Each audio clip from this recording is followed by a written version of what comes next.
Good morning students. आज मैं पुनः आपके लिए लेसन 5 जो कि इंग्लिश स्पीकिंग का पास्ट कंटिन्यूअस पर आधारित है उसके कुछ क्वेश्चन आंसर लेके आया हूँ, जो कि आप इस लेसन को अगर स्टडी करेंगे तो आप आसानी से पास्ट कंटिन्यूअस में अगर कोई क्वेश्चन आपसे पूछता है तो आप आसानी से उसके आंसर दे सकते हैं। एक बात और कि ये जो क्लास चल रही है खास तौर पे बच्चों के लिए तो है ही, लेकिन साथ में उनके पेरेंट्स भी उसको देख के इंग्लिश सीख सकते हैं, जिसमें उनकी माताएं बहनें सभी लोग इंग्लिश के बारे में जान सकते हैं।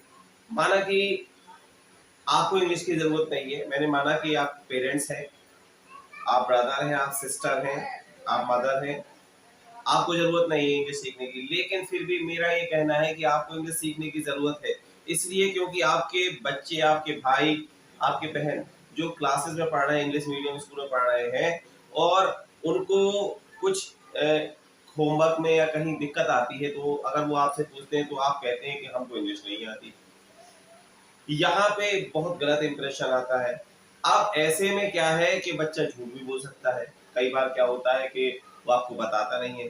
अगर आपको इंग्लिश बोलनी आती होगी या आप समझ पाते होंगे, तब आप आसानी से उसकी बात को समझ भी सकते हैं, समय पर उसको बता भी सकते हैं, और ये भी देख सकते हैं कि कोई बच्चा बदमाशी तो नहीं कर रहा है। ठीक है, तो ये क्लास छोटे बच्चों के लिए नहीं है, सभी के लिए है। तो सभी लोग देखें। इसमें हमने एक श्रृंखला बनाई है जो डे 1, डे 2, डे 3, डे 4 और ये डे 5 का वीडियो है। आपको सिस्टम से देखना है, इसको समझना है, और जैसा मैं कहता हूँ वैसा ही करते जाना है। विश्वास कीजिए, बड़े ही सरल फार्मूले के माध्यम से मैं आपको बताऊंगा कि कैसे आप इंग्लिश बोल सकते हैं।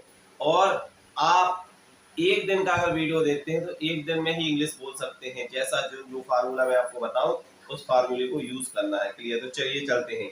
ये है अंग्रेजी बोलना कैसे सीखें। अंग्रेजी बोलना कैसे सीखें, हाउ टू स्पीक इंग्लिश। और ये जो आज का डे है, डे 5, और पास्ट कंटिन्यूअस पे आधारित है। किस पे है? Past continuous. और ये है लेसन 5, डे 5, लेसन 5। इसकी पहचान क्या है? जैसा कि आप लोग जानते हैं, पहचान है वाक्य के अंत में रहा था, रही थी और रहे थे आते हैं। जैसा कि आप लोगों ने पहले कई बार पढ़ा होगा, कई सारी बुक्स में पढ़ा होगा कि हिंदी में इसकी पहचान है रहा था, रही थी और रहे थे। ठीक है, अब इसमें हमने एक नया फार्मूला बनाया है, और ये बहुत सारे फार्मूला है तो फार्मूले हो गया। ठीक है, तो नया फार्मूला बनाया है जो कि है वर यू। देखिए अभी हम क्या कर रहे हैं, केवल यू और आई के कॉन्सेप्ट पे यूज कर रहे हैं। ज्यादातर जो क्वेश्चन आंसर पूछे जाते हैं वो यू और आई के बेस पे पूछे जाते हैं। ठीक है, तो अभी हम केवल यू आई, बाद में जब ये हमारा पूरा स्टडी हो जाएगा उसके बाद मैं पूरे नाउन और प्रोनाउन को इसके साथ खोल दूंगा। ये एक बुक का हिस्सा है जो कि मैंने बुक लिखी है, ये उसका लेसन 5 है। चलिए अब चलते हैं आगे। ये देखिए इसका फार्मूला है वर यू, ठीक है, प्लस वर्ब की first form plus ING plus object. Answer yes I was plus verb की first form plus ING plus object. No I was not और प्लस वर्ब की first form plus ING plus object. तो इसमें हम ये देखेंगे, ये पूरा फार्मूला है, तो इसमें कुछ चीजें तो आपको हर बार फॉलो करना, हर सेंटेंस में। तो इतना आप ये देखें, जो हमने अंडरलाइन किया है उस अंडरलाइन वर्ड्स को हमेशा आपको लिखना है और बोलते समय भी यूज करना है। तो क्या करेंगे, हमने क्वेश्चन लिखा वर यू, ओके, ये दूसरा ले लिया आंसर,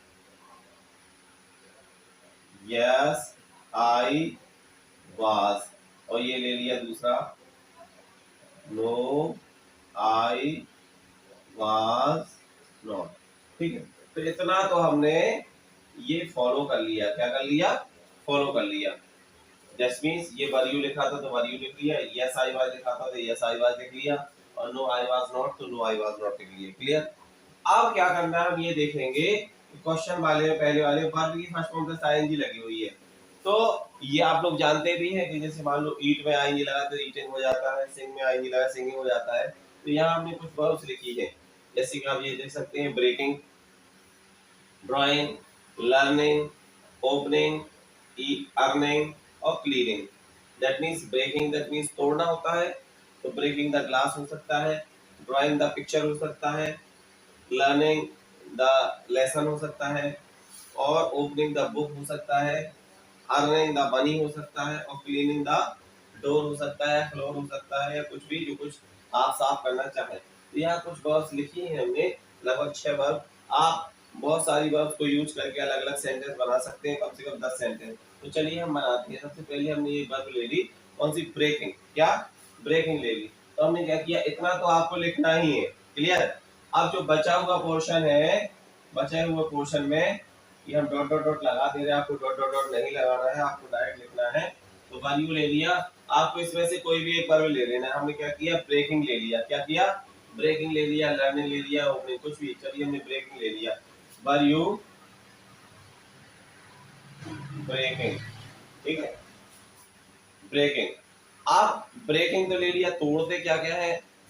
ऐसे तो तोड़ना नहीं चाहिए, लेकिन तोड़ते क्या क्या है? जैसे चेयर तोड़ दी, कुछ खिलौना तोड़ दिया, कांच का गिलास तोड़ दिया। कुछ लोग जब मैच हार जाते हैं तो टीवी टीवी भी तोड़ देते हैं, तो ऐसा नहीं करना है आपको। तो जो तोड़ने वाली चीजें हैं वही तोड़ेंगे। तो were you breaking the chair कर ले रहे, द चेयर, ठीक है। और यहाँ पे क्वेश्चन मार्क लगा दें, क्योंकि यहाँ क्वेश्चन मार्क। तो हमने क्या देखा कि ये जो एक वर्ब लगाई और एक ऑब्जेक्ट, तो ये हमारा पूरा एक क्वेश्चन बन गया। आप पूछ सकते हैं आसानी में। आपको क्या करना है, वर यू लेना है, कोई एक वर्ब लगाना है और एक ऑब्जेक्ट है। Were you drawing the picture, कुछ भी बना सकते हैं, दूसरा बच्चा आंसर देगा, दूसरा बच्चा या आपका कोई फ्रेंड होगा। तो यस आई वाज, ये ले लिया हमने, क्या? Yes I was, clear. अब ये तो हमारा फॉर्मूला है, इसमें जो वर्ब ऊपर यूज की गई है वही यहाँ लगा देंगे, सेम एज इट इज, कुछ नहीं करना है। वही हमने ले लिया, ब्रेकिंग, ठीक है। और जो ऑब्जेक्ट ऊपर लगा हुआ है, जैसे यहाँ देख रहे हैं, वही ऑब्जेक्ट हम यहाँ लगा देंगे, द चेयर, बन गया। ये डॉट डॉट डॉट लगाया था हमने, इस वजह से थोड़ा सा और दिख रहा है, ठीक है। आगे समझ में? तो इतना फॉर्मूला, और ये आपका जो क्वेश्चन में वर्ब है वही, और आंसर में क्वेश्चन में जो ऑब्जेक्ट है वही। अब दूसरे में देखेंगे तो इतना तो आपका फार्मूला होगा। उसके बाद हम ये देखेंगे जो वर्ब क्वेश्चन में यूज की गई है वही वर्ब यहाँ लगा देंगे। तो हमने क्या किया,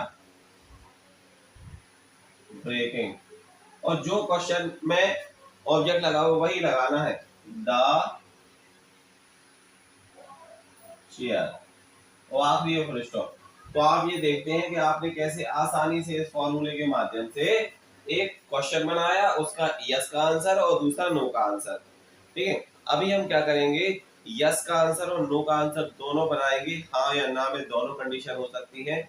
बाद में जब हम इसको अच्छी तरह से समझ लेंगे, तब समझ के केवल आंसर आपको एक ही आंसर देना है बोलते समय, कि जैसे आप क्या क्या बाजार जा रहे थे, तो आप ये या तो ये बोलेंगे हाँ मैं बाजार जा रहा था, या नहीं मैं बाजार नहीं जा रहा था, ठीक है। Were you breaking the chair, तो क्या तुम कुर्सी तोड़ रहे थे? या तो यस बोलेंगे या नो। हाँ मैं कुर्सी तोड़ रहा था, नहीं मैं कुर्सी नहीं तोड़ रहा था। लेकिन अभी आपको क्या करना है, दोनों बनाना है, ठीक है, दोनों बनानी है, जिससे कि आपके हैबिट में आ जाए। क्योंकि ये ज्यादा जरूरी है कि इंग्लिश को आप दिमाग में फीड कर लें।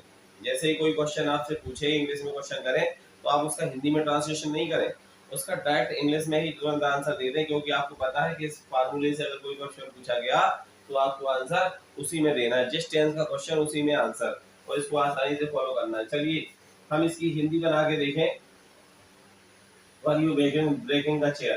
तो हमने क्वेश्चन ले लिया और इसकी हिंदी बनती है, क्या तुम कुर्सी तोड़ रहे थे, ठीक है। ये बन गया क्या, were you breaking the chair. दूसरा आंसर आपका क्या है, ये यस। यस नहीं, यस में नहीं बनाना, आपको हिंदी में बनाना है, हाँ मैं, दो मात्रा एक बिंदी, कुर्सी तोड़ रहा था, ठीक है। दूसरा आंसर ले लें आप, नहीं मैं कुर्सी नहीं तोड़ रहा था, ठीक है। तो आपने क्या देखा, ये क्वेश्चन उसको इंग्लिश में बनाया, उसी की हिंदी बना ली।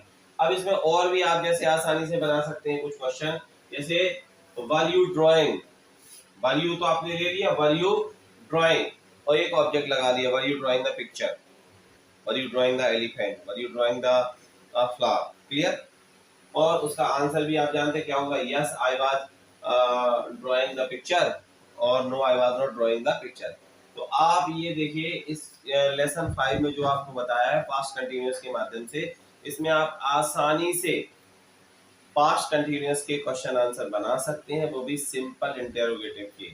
आप इसको स्टडी कीजिए, आप इसको फॉर्मूले को लिख लीजिए, ये पूरा का पूरा जो लिखा हुआ है आपको जो हमने बताया है समझाया है, इसको भी आप लिख लीजिए अपनी नोटबुक पे। और नोटबुक में लिखने के बाद कुछ वर्ब्स हैं, वर्ब्स को यूज कीजिए, सेंटेंस बनाइए, लगभग 10 सेंटेंस बनाइए, और आप मैसेज जरूर कीजिए जिससे आपको पता चले, जिससे हमें पता चले कि आपको कितना समझ में आया। और अगर कोई चीज आपको समझ में नहीं आ रही है, जैसे मान लीजिए कोई बात आपके दिमाग में हो रही है कि सर ऐसा होना चाहिए, तो आप हमें बताएं, तो हम उसके बारे में आपका और जो डाउट्स है उसको क्लियर करेंगे। थैंक यू, आज के लिए इतना ही। Good day.